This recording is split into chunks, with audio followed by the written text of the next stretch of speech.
I went to school in a place called Barnsley, Yorkshire until I was 15, and I got a transfer up to Keswick School when we came to live up in Cumbria when Father retired. That was in 1953. My father worked for a company in Barnsley and my mother was a retired nurse. Well, basically I was very keen on walking. My father sadly lost an arm in the trenches in the First World War, which stopped him from playing any active sport, although all his brothers, my uncles, were very keen rugby and cricketers. So Dad took up walking because his disability didn't affect that. And he got me interested in walking once we came up here, but especially prior to that in the Yorkshire Dales and the Peak District.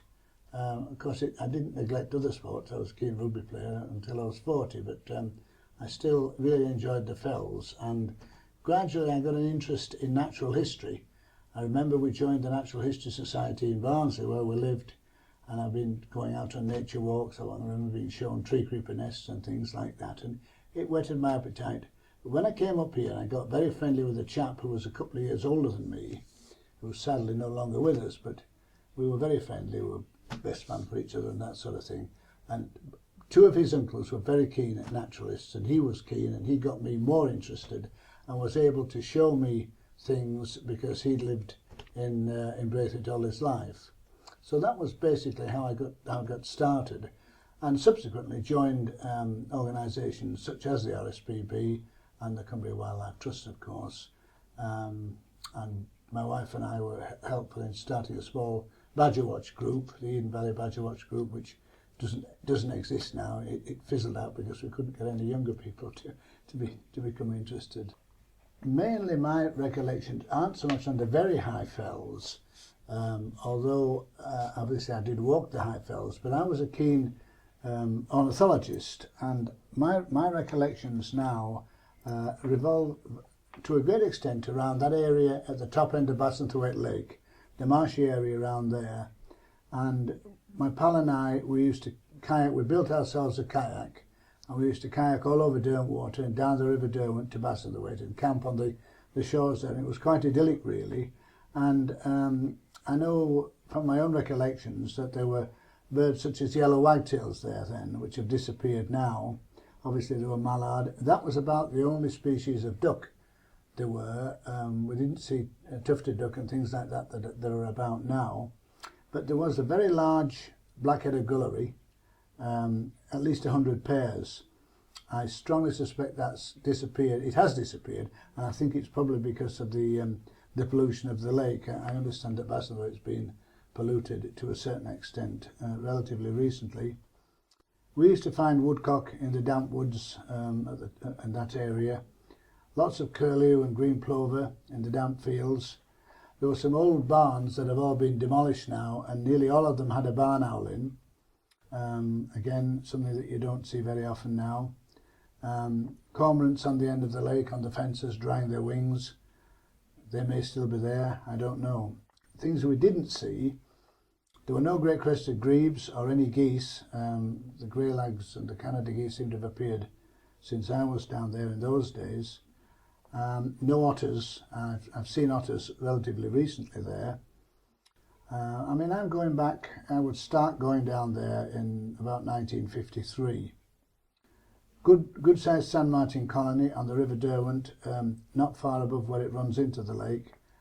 And we used to see kingfishers on Powbeck and the River Derwent, and lots of hares in the cultivated land and the marshy land at the top end of the lake. You don't see very many hares about now. Moving on to some of the higher country, we used to find buzzard nests on Swinside Fell, on Winlatter, on Skirradod, above Thornthwaite, and also on Barrow Side. That was one that you could easily get down into. We've got some good photographs of that because you'd look right down into the nest. Windchat nests in the whin bushes all along the roadside on the Barrow Side. Again, I can't remember the last windchat I saw now. I don't know about dotterel. I know there are dotterel about on Crossfell now because I go up every year and see them. But they were reputed to be on Robinson. A lad I was at school with they farmed up top of Newlands, and his father used to collect the feathers to make fishing flies out of them. So there were dotterel about up there in that sort of era. We used to wander about, our parents didn't know what we're up to half the time. We used to go up the old mines road to Forscrag and actually go into the mines. They weren't all barred off like they are now, and we took all sorts of risks that we shouldn't have done, but there were peregrine falcons up on Forscrag and a raven nest on Eelcrag. I remember going over on a rope. Well, I lowered my pal over on a rope so they could photograph it. Red grouse up there on outer side. Found a nest one year, which again they seem to have disappeared. I was just up there on Causey Park the other week and there were no grouse about then. We used to go up what we call up Moseley and then into Swineside, walking through towards Skidder House, and there were merlins nesting in one of the gullies above Swineside, and we always went up there every year to see if we could see it. Sometimes we did, sometimes we didn't. So, and I know that's still about all these years later. Again, above Bassenthwaite on the hill called Barf, there was a big jackdaw colony there. Occasionally we saw peregrines harassing them. Up on High Coaldale Farm, there's a derelict farm up there. There was always a kestrel nested in the ruins there. Hedgehogs were much more plentiful in our garden. I remember they used to hibernate along the old flower beds, and we were always careful not to disturb them in winter when we're tidying the garden up. Greenfinches, goatfinches, plenty of those about in those days. And I remember seeing my first siskins and being quite proud of myself that I'd actually identified them with the book in one hand and looking at them with binoculars in the other. It sort of made me day. I remember telling my mother all about it because she was quite interested as well.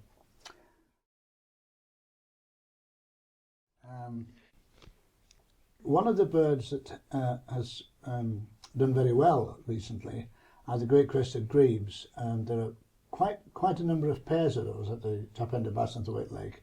Now, when I was a boy, there weren't any. The only great crested grebes we ever saw were on overwater, but they seem to be occurring on many of the lakes now, so they've been a success story. Not very many like that, I'm afraid. There's certainly nothing like... It would be a bad day if we didn't see kingfishers on Pow Beck and on Chapel Beck that runs through Thornthwaite. You don't see them as often now, but on the other hand, we are now seeing otters, which is quite nice. I never saw otters, and I'm sure if they'd been there, we would have seen them, because we camped down there and were there at all times of the day and night. Yellow wagtails, again, they've gone. In fact, they've almost disappeared from Cumbria, I think. And yet I remember taking my father down to show him yellow wagtails. Just like he said, they're just like canaries. I said, well, they are. They're beautiful birds. And I think I lived through the age when the raptors were hit pretty hard by the poisons that were putting on our crops, and peregrine falcons almost died out in the Lake District. And I've then seen them come back to some of their traditional haunts. And I probably know half a dozen areas where I could take you and see peregrines during the breeding season now. So that's been a success story. But I think it was man-made to start with, and it's by stamping these Dieldrin and those sort of poisons out, it's brought them back. We're also seeing a lot more geese on the lakes than there used to be. We never saw geese. Now they're almost feral, the grey lags and the Canada geese. So that's rather nice. Haweswater, you're seeing a lot of them up there now. There were no geese when I was a boy. It would have been amazing. Coots were very, very rare as well when I was younger, and again, they're all over now.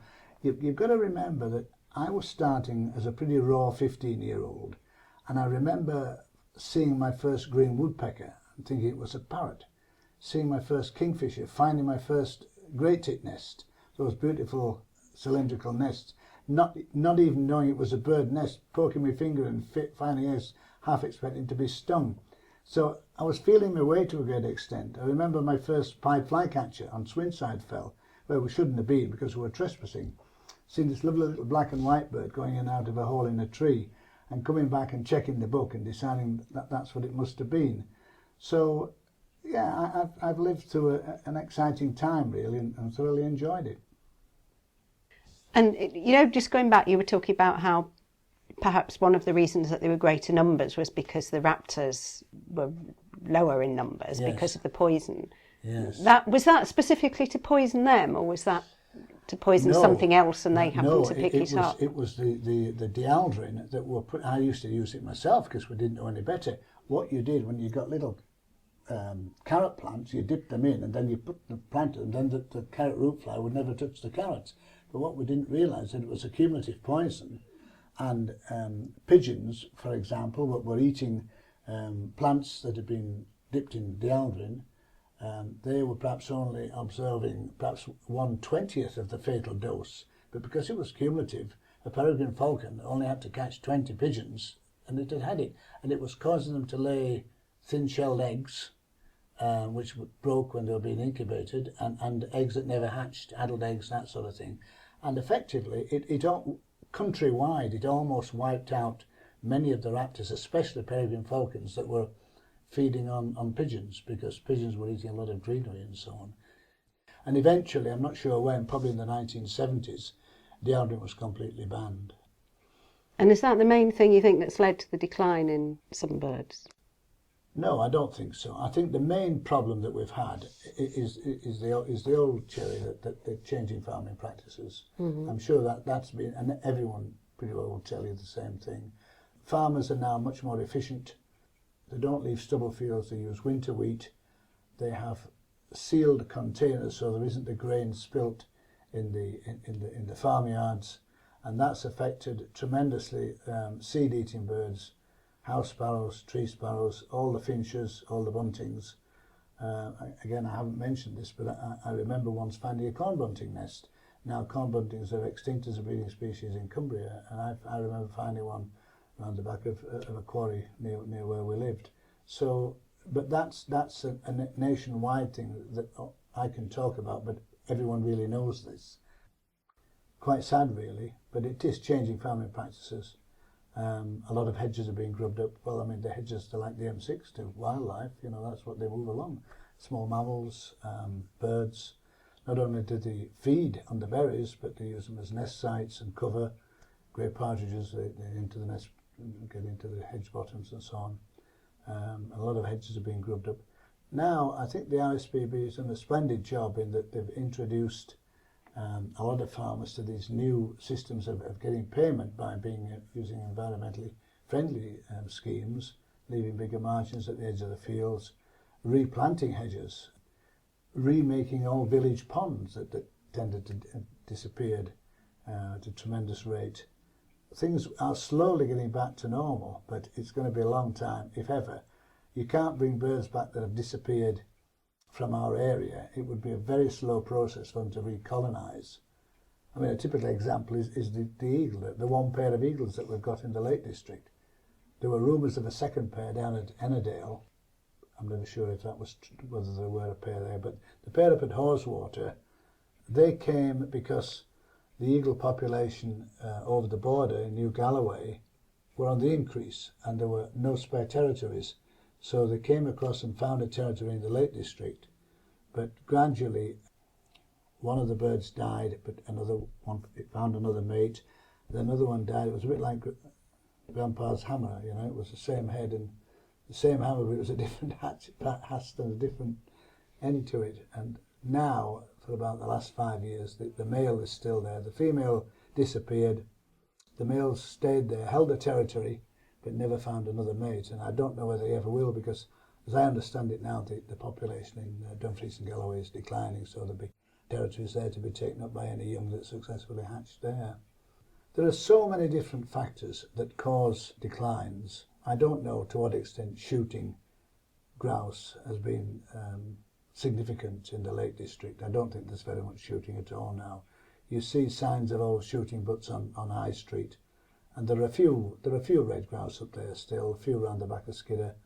There were probably a lot more when I was young, but we didn't used to go in those areas. We only went where you could get on a bicycle, really, which was at Borrowdale. I think one of the birds that's increased tremendously since I was young are great-crested grebes that really were very rare. The only place we ever found them was the little lake called Overwater, and now they seem to be quite common on most of the lakes, both as breeding species and also as wintering birds, although a lot of them winter out at sea. Coots, again, I didn't appreciate that coots were migrants, that we get a lot of coots over in winter from the continent. You can see 40 or 50 at the top end of Ullswater any winter in the bay. Now, I only thought of them as a resident species, and there weren't very many nesting in the areas I went to around Derwentwater and Bassenthwaite, and there are probably quite a lot more now. It's hard to say why, because they would never have been persecuted. It's very difficult to say why they've increased. I can't really tell you that. Certainly they've never have been, they're not the bird they're not a quarry bird, they've never been eaten or anything like that. So they must have just found a niche that they've been able to exploit. Dotterels, I think, were always about in very small numbers. Clearly they're a migrant, and they have staging posts in the Lake District where they stop en route for northern climes. And a few stay and nest. There's a theory that it's the first time breeders, and they get to the Lake District hills and they, oh, this must be it, lads, this is where we do it. Crossfell, I found an odd one nest up there. Top of Newlands, Robinson, Grassmoor as well, up behind Coaldale. They're traditional nesting sites, and I know from what I said before that Apollo father used to collect the feathers that have been discarded to make fishing flies, because they are quite brightly coloured birds. And still, I go up onto Crossfell end of April, beginning of May, and if you can just judge it right, because they only stay for 2 or 3 days to stock up with food, you can see good numbers of dotterel, and a few stay and nest. So they're still moving through. They're one of these role reversal birds, as most people realise. The females lay the eggs and they just disappear, and the male incubates and raises the young. In fact, I think females have been recorded and ringed in Scotland, having laid a clutch, and then been ringed again in Scandinavia. So obviously the females are quite flighty as well. Well, an interesting phenomena, really. I would suggest that when I started going into the hills in the early 1950s, there weren't nothing like as many motor cars, and we as boys used our push bikes to get. I mean, I never climbed Helvellyn from the Patterdale side until years and years later. We just went up from Thirlmere, which was much steeper, because we could bike there, and it was the same on the mountains. That there were 2 sets of people. There were the fell walkers and there were the rock climbers.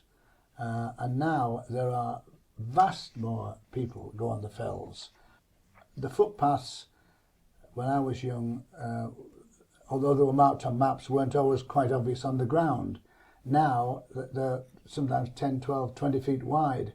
And the various authorities, the Special Planning Board especially, and the Lake District National Park, have done a tremendous job by pitching the paths. I wasn't a big fan of pitching when they first started, but I've grown to realise that it was the only way if we're going to stop erosion. So they've pitched the footpaths and they've made them zigzag up the mountains rather than running straight up. They've done a good job putting water channels in to take the water off, so it doesn't erode as much. Because you only have to go on places that haven't been pitched. I was on Skidder the other week, and really it's quite dreadful as you get to the top, because people don't follow the same footpath every time. They tend to spread out, sometimes to stop and have a look at the view, that sort of thing.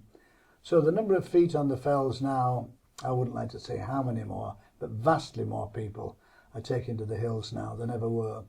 Maybe not as many rock climbers, because it was always popular. But you've got to remember that rock climbing is only done in certain areas of the Lake District. A lot of the crags aren't suitable for climbing on. The rock is rotten.